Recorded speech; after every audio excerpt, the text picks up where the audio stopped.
هل يمكن أن يستضيف المغرب نهائي كأس العالم 2030 لأول مرة في تاريخه؟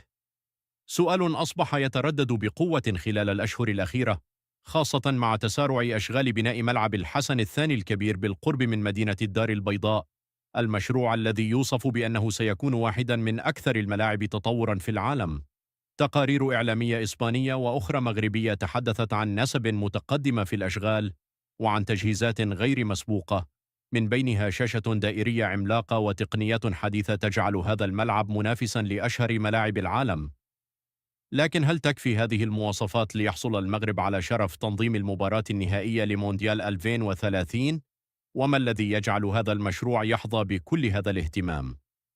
في هذا الفيديو سنأخذكم في جولة داخل أكبر مشروع رياضي في تاريخ المغرب، وسنستعرض أحدث المعلومات حول تقدم الأشغال وأبرز مميزات الملعب وفرصه الحقيقية في احتضان النهائي كأس العالم. لا تنسوا الإعجاب بالفيديو والاشتراك في القناة وتفعيل الجرس حتى يصلكم كل جديد. منذ إعلان فوز الملف المشترك بين المغرب وإسبانيا والبرتغال باستضافة كأس العالم 2030، بدأت المملكة المغربية تنفيذ مجموعة من المشاريع الكبرى، وعلى رأسها مشروع ملعب الحسن الثاني. الملعب لا يمثل مجرد منشأة رياضية جديدة، بل يعتبر مشروعا استراتيجيا يهدف إلى وضع المغرب ضمن الدول المالكة لأحدث البنيات التحتية الرياضية في العالم. ويقع المشروع في إقليم بن سليمان بالقرب من مدينة الدار البيضاء في موقع اختير بعناية ليكون قريبا من شبكة طرق السيارة والقطارات، مما يسهل وصول الجماهير والوفود الرياضية. وبحسب تقارير إعلامية حديثة، بلغت نسبة إنجاز المشروع حوالي 40%، مع استمرار الأشغال بوتيرة مرتفعة. ويعمل داخل الورش آلاف العمال والمهندسين يوميا، مع توقع ارتفاع عدد العاملين خلال المراحل المقبلة ليصل إلى نحو 10,000 عامل. ويهدف هذا التسريع إلى احترام الجدول الزمني المحدد حتى يكون الملعب جاهزا قبل موعد كأس العالم بوقت كاف يسمح باختباره واستضافة مباريات دولية كبرى. وأكثر ما يلفت الانتباه هو السعة الجماهيرية الضخمة، فمن المتوقع أن يتسع الملعب لأكثر من 115 ألف متفرج، فيما تشير بعض التقارير إلى رقم يقارب 117 ألف مقعد بحسب مراحل التصميم. وفي حال اعتماد هذه السعة عند الافتتاح، سيكون من بين أكبر الملاعب في العالم.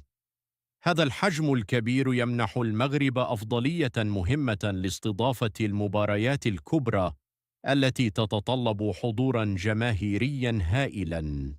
المشروع لا يعتمد فقط على الحجم، بل يتميز أيضا بتصميم معماري حديث مستوحى من الخيمة المغربية التقليدية، في مزج بين الهوية الوطنية وأحدث الابتكارات الهندسية.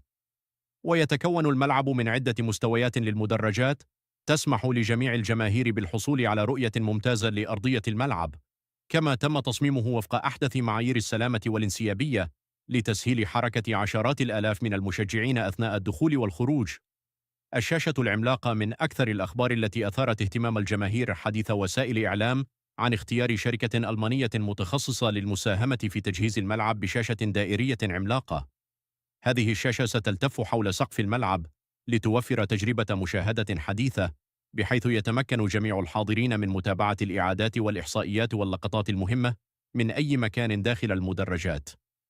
وتشير التقارير إلى أن التصميم يستلهم فكرة الشاشة الشهيرة الموجودة في ملعب بمدينة لوس أنجلوس، مع تطويرها لتناسب المشروع المغربي.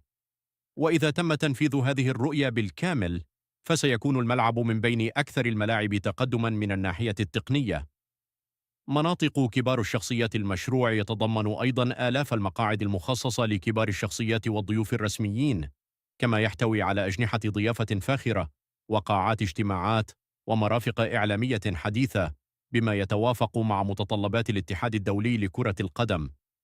وهذه التفاصيل أصبحت عنصرا أساسيا في الملاعب الحديثة، لأن تنظيم البطولات الكبرى لا يعتمد فقط على أرضية الملعب، بل يشمل أيضا جودة الخدمات المقدمة للوفود والرعاة ووسائل الإعلام.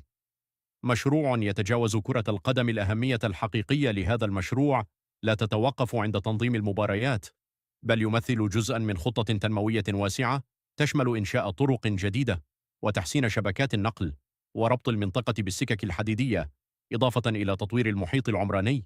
وبذلك يتحول الملعب إلى قطب اقتصادي وسياحي ورياضي قادر على استضافة حفلات كبرى ومعارض ومؤتمرات ماذا وفعاليات سيستفيد دولية المغرب؟ طوال العام. إذا حصل المغرب على شرف استضافة النهائي فسيكون ذلك حدثا تاريخيا غير مسبوق، وسيجذب مئات الآلاف من الزوار، ويعزز مكانة المملكة كوجهة رياضية وسياحية عالمية، كما سيساهم في تنشيط الاقتصاد وخلق فرص عمل وتسريع تطوير البنية التحتية.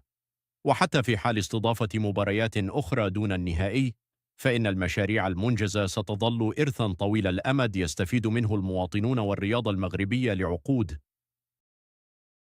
فبين السعة الجماهيرية الضخمة والتصميم المبتكر والتجهيزات الحديثة والطموح الكبير، يسعى المغرب إلى تقديم نموذج جديد للملاعب العالمية. ومع استمرار الأشغال واقتراب موعد كأس العالم 2030، ستتجه أنظار العالم أكثر فأكثر نحو هذا المشروع العملاق. لكن يبقى السؤال الذي نطرحه عليكم: هل تعتقدون أن ملعب الحسن الثاني هو الأجدر باستضافة نهائي كأس العالم 2030، أم أن ملعب سانتياغو برنابيو يظل الأقرب لهذا الشرف؟ اكتبوا آراءكم في التعليقات، وإذا أعجبكم الفيديو فلا تنسوا الضغط على زر الإعجاب والاشتراك في القناة وتفعيل جرس الإشعارات. وإلى اللقاء في فيديو جديد.